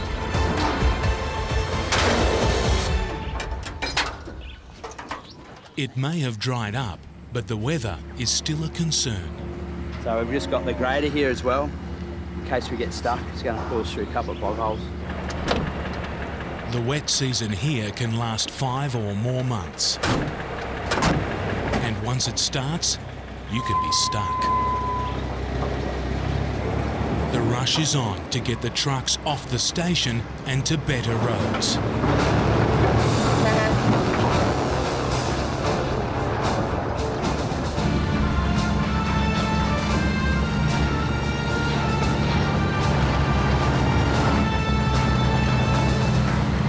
Raining, look.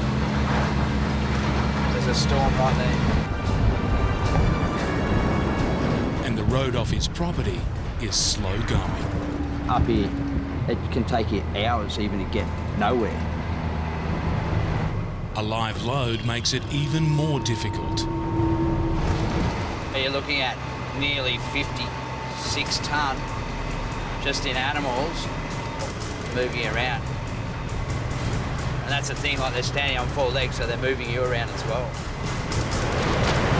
Going through creeks, you can feel them shunning, but when you move the steering wheel like that, you can feel it like a big snake, and you can feel it. That's why when it's a little bit wet, we've got to try and stay right up and not let a trailer drop off the side because it'll slip down and then it could roll over pretty easy.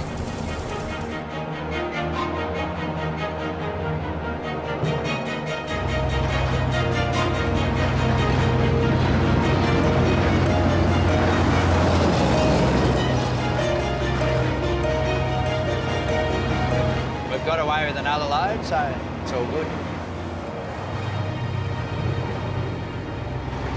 So it's taken us an hour and a half to do 43k, but at least we're out, that's a good thing. I wouldn't worry if it took me 5 hours.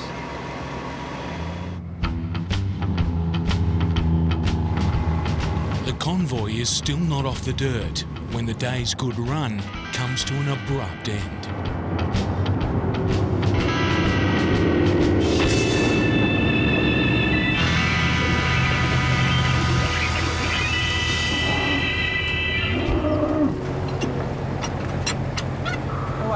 Got help, makes it a bit quicker. Changing a tyre on a road train in the blistering outback heat is never fun. You got the other one, mate? Yeah. Cheers, mate. But changing one on a cattle truck with over 200 animals moving overhead is a whole new ball game. I got the job in the shade. Got a top, see? You going, Bull? Making the tyre change even trickier is the wet ground. No, the road keeps giving away. It's wet. It's a tough, sweaty job. You going? And it has to be done fast. Come on, quick, mate, I'm sinking. You going, mate?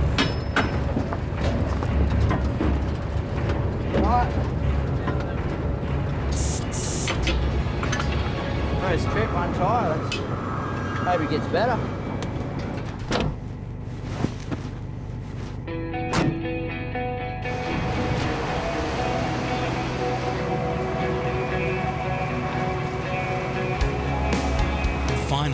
the convoy makes it onto the bitumen. We've got all our cattle out that we wanted to get out. So now the man upstairs can do what he wants to do. It can rain, hail or shine, and we're pretty much safe. But getting onto the good road brings its own hazards. Look at this, how stupid this is. In the middle of nowhere, 2 touring cyclists. If we get too close, we can blow them off the bike or suck them back into your trailers. If another road train's come around this corner, we're in the shit. Oh, they annoy you, you know, like, they stay in the lane, and then if we went around the corner as a truck there, we would have an accident. I don't mind them being on the road, but it's dangerous, mate. We've got like 130 tonne pushing us down a hill. They don't understand. Like, who would be riding a push bike down here in this heat? Who would ride a push bike anyway down here? Like, we invented an engine.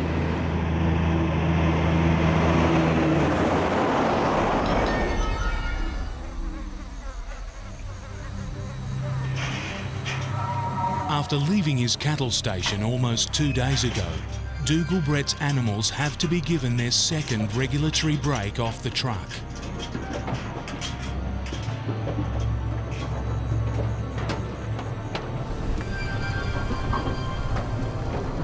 It'll be a rest for the passengers, who'll stay in a holding yard near the highway.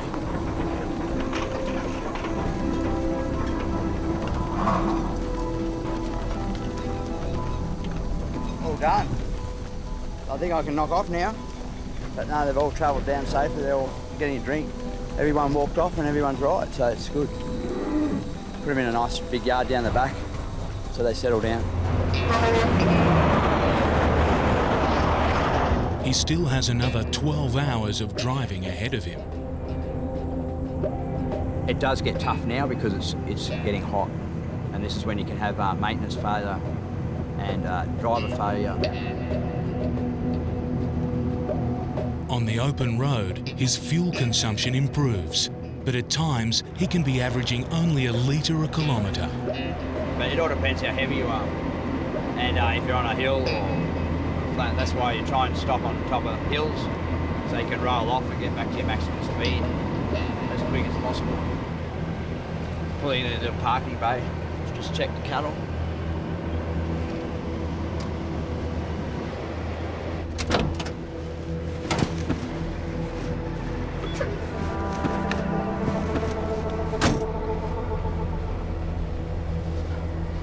Yeah, just pull up every couple of hours and just check the animals.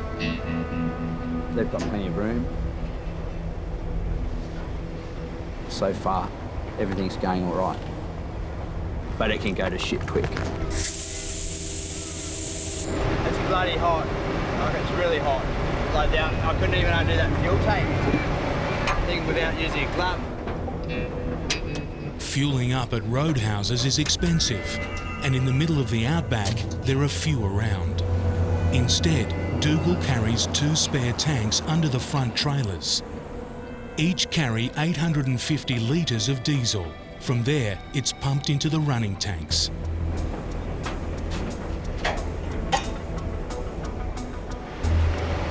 The high 40s, where we are on this hot red ridge, probably 46, 47. It's the middle of the day and the temperature is soaring. Yeah, let's see how hot.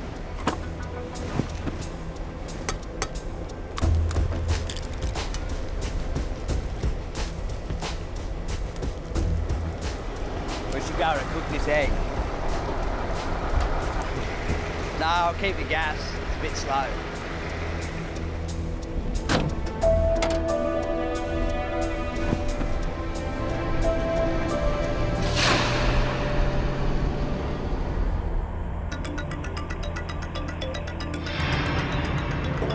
Outside temperatures have been close to 50 degrees, making the setting sun a welcome sight.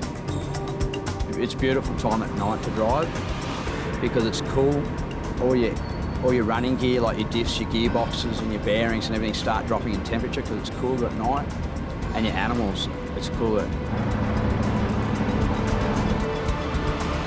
He's driven halfway across Australia, over 2,000 kilometres. So far, it's been a regulation run. Until he spots a car stopped on the side of the highway.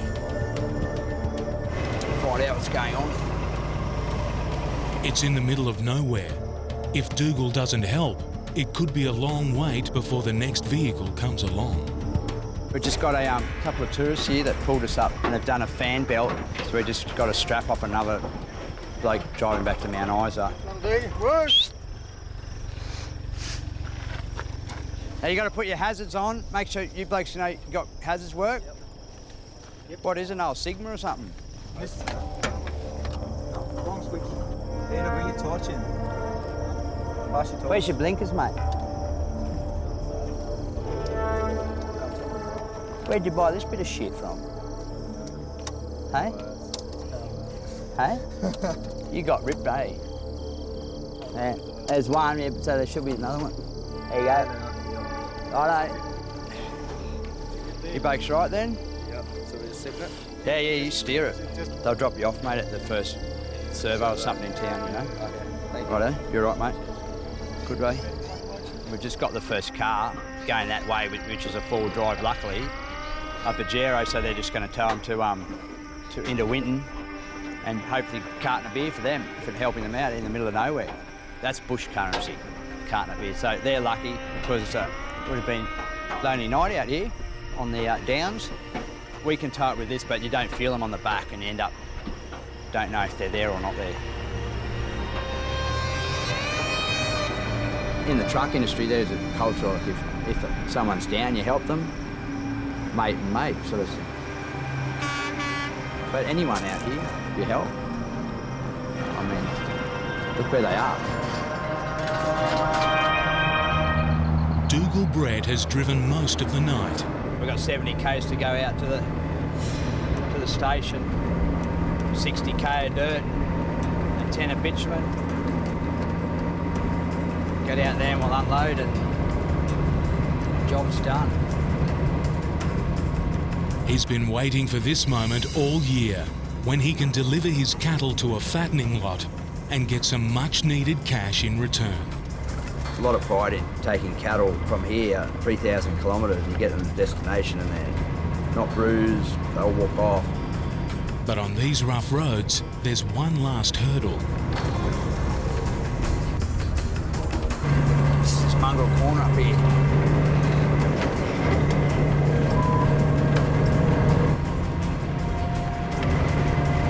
About 2 kilometres left to go, and then we're at our final destination. It looked like we weren't going to pull it off a couple of weeks ago. We really had to do it, or we were in the shit. It's just a massive relief.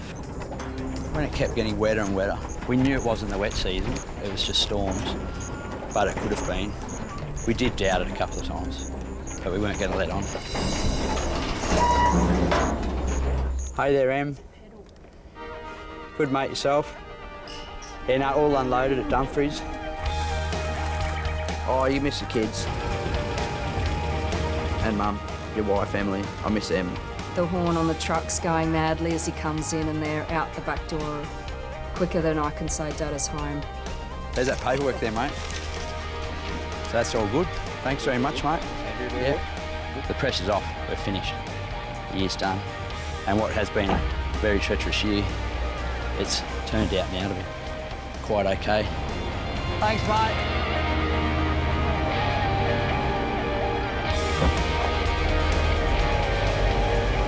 Year's over, truck's in the shed, so it's all done and dusted.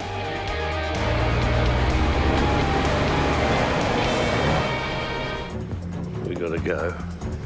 We gotta get going if we're going to do our deadline. Come on, Goose. In Launceston, Tasmania. We'll get moving. Beekeeping truck driver Lindsay Burke has to get to his hives urgently. The farmer just rang me this morning. We've got the pressure under us. We've got to get a lot of hives off. Lindsay has 80,000 of his bees pollinating a carrot crop for a local farmer. We've got to get out to the site as quickly as we can. But it's time to move them on. a highly specialised and dangerous job. They're going to defend their hive, that's their home, and we're going to do something extreme to them. We're going to load them onto a truck and move them somewhere. A job requiring expert know-how, vigilance and experience. Now, I've been doing it all my life, so I'm trained for it, thank goodness. We give them a little bit of smell of smoke. Smoking the bees calms them, giving the beekeepers a short window in which to move the hive safely. Okie doke, we ready then? It's a big operation with big dollars at stake. The first one's the most important. The bees make some of the most expensive honey in the world. From this field, Lindsay faces a long and torturous drive, high into the ancient rainforests in Tasmania's mountain country. Oh, gee. Yeah, it's very dangerous. Negotiating terrible forest tracks. They'll all be shook up. You better put your veil on when we get up here. To deliver the bees to their next work site. I don't want to damage my truck. Flowering deep in the forest at this time of year are the sought-after leatherwood trees. This is what it's all about. Beautiful leatherwoods like this. Found only in a small area of Western Tasmania, the trees provide the nectar for Lindsay's prized honey. This honey has been voted the best honey in the world at the World Beekeeping Congress. In high demand across the globe, leatherwood honey is big business. Each one of those is 10 kilos of honey, and we get $10 a kilo for it, so that's $100 a super. There's one sting in my eye. But he earns every cent. In your eye's the worst place. Bees in Australia are responsible for more deaths than the continent's long list of deadly spiders and snakes. It's not like normal livestock. If anything happens, they're lethal to people, very dangerous. But with just the one truck, there's barely enough room for all the hives. Lindsay will have to go high. If a stack topples, tens of thousands of dollars could be lost, and he'll be facing a very angry swarm of bees.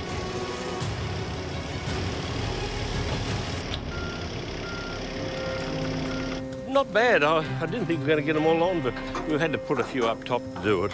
The tricky loading is only half the job. Now Lindsay's ready to hit the road. High load like that, rough roads, the truck sways a bit, so we've got to make sure that they keep steady. I've got a long way to go, 4.5 hours. His first challenge, the narrow winding lanes through the rainforest. It's dangerous coming into these blind corners. Loaded so high, he has to avoid low-hanging branches and stick to the middle of the road. People just don't expect that you'll have a heavily laden bee truck coming at you. Very careful descending into a place like this because we have tourists on the same roads and they are not expecting a larger truck coming around a little narrow corner. The double-stacked load of beehives he's relocating means he needs to stay close to the centre of the road to avoid low-hanging branches, trapping a long line of impatient drivers behind him.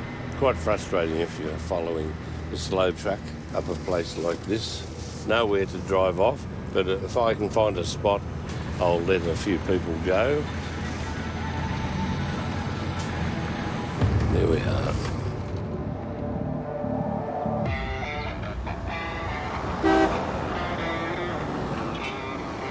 Right, so they appreciate it. That's a win for everybody.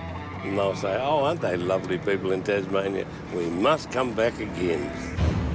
But Lindsay's routine run on the good roads is about to end. From here, the going gets tough. It's worse than I expected. With an overheight load, getting through here is going to take some determined driving. So that's going to hit the hives. If Lindsay takes too long, the pacifying effect of the smoke on the bees will soon wear off. Yeah, all shaking around like that's not good for them. All that, even that one. And they'll try to escape. A mass exodus would be foiled by the protective netting, but they'd be trapped and die. I don't want to damage my truck. Lindsay's valuable cargo would be decimated. I'm committed now, I have to do it. We've got the bees on, and I'm halfway in, so I have to proceed. With no way to turn around, the only way out is to keep going. This track's so bad that I think this is the last time I'll bring this truck in here. Now, I've lost a bit of traction on that. There we go. Bring it back. Oh, jeez.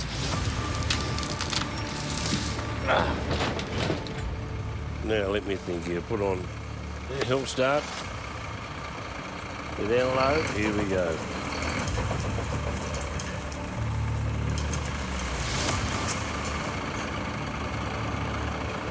Oh, she didn't want to do that, did she? How you going back there, Lindsay? Struggling because the track's so narrow. You must have had trouble as well. I took it slow, that's for sure.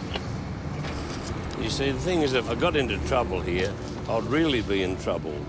That's why I've sent a four-wheel drive truck in ahead of me, so he could pull me out and pull me straight again if he had to. To get into the real good spots, the good sites, you've got to negotiate these terrible access points. After a long, tough slog through the bush. They're full of honey, mate. Oh, that's some good news then. The beehives already on site have produced a good harvest. So, does it make it all worthwhile? Sure does. For Lindsay, it's confirmation that he's picked the perfect spot for the new hives. Look at the bees hanging out. That's a good indication that we've got honey. Here we are. For a beekeeper, this is the best sight you can see. While the transported hives are offloaded to their new location, look at this. Lindsay takes the opportunity to inspect the existing hives. This is our first leatherwood of the season. Look at that. The hives are full, beautiful honey's coming in, and a lot more to come, so a really good day for us. But Lindsay doesn't have time to savour the sweet success. Now he has to race to a second inaccessible site to collect full frames of honey and get them to the processing plant. Our beekeepers have been to other sites for me, and they've taken the honey off those, going to bring it in, and we'll put it on this larger truck and take it to Sheffield. From reports I've had, there's going to be a good showing up here, so that's what it's all about. And they're all here waiting for me now. I'm late. Like the first site, this area is a cramped clearing in the forest, making Lindsay's job almost impossible. Can you move it up for me and I'll load it up? Thank you. 6 trucks in this bee site. There's not enough room anywhere, so we're going to have to be careful where we put them. I want to get away from here at 2 o'clock if I can. Take me hours to get to Sheffield. The key's in it. Just run forward, do anything.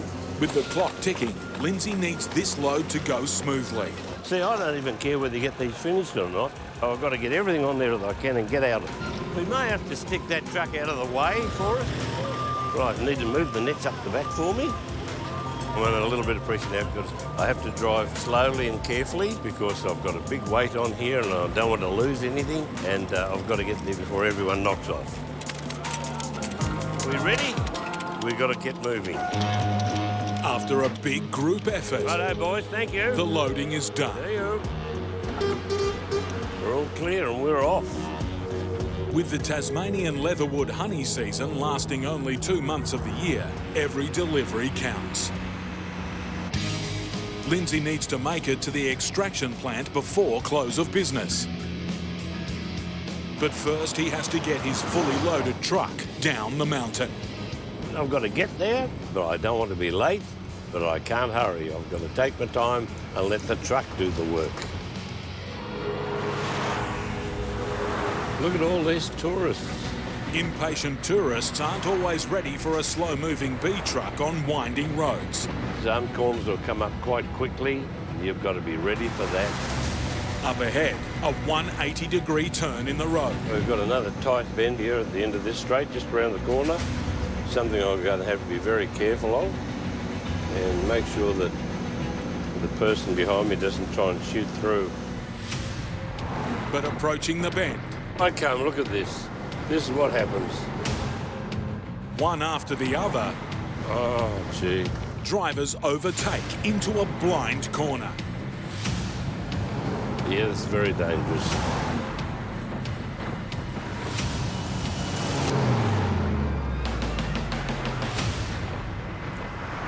The last of the kamikaze traffic is through. Lindsay now has to make sure he gets to the factory before the gate closes and before his precious cargo of honey becomes a target for a swarm of thieves. The resident bees, the bees that live in the town, will smell it, and once they sample a little bit of it, they steal a little bit, then they'll go back to all their friends and they'll all come. So we've got to be pretty quick. He's down safely, but if the plant is shut, he'll be left stranded with a truckload of honey and the threat from the robber bees. We're just stretching the limits here a little bit. Hopefully they're still operating.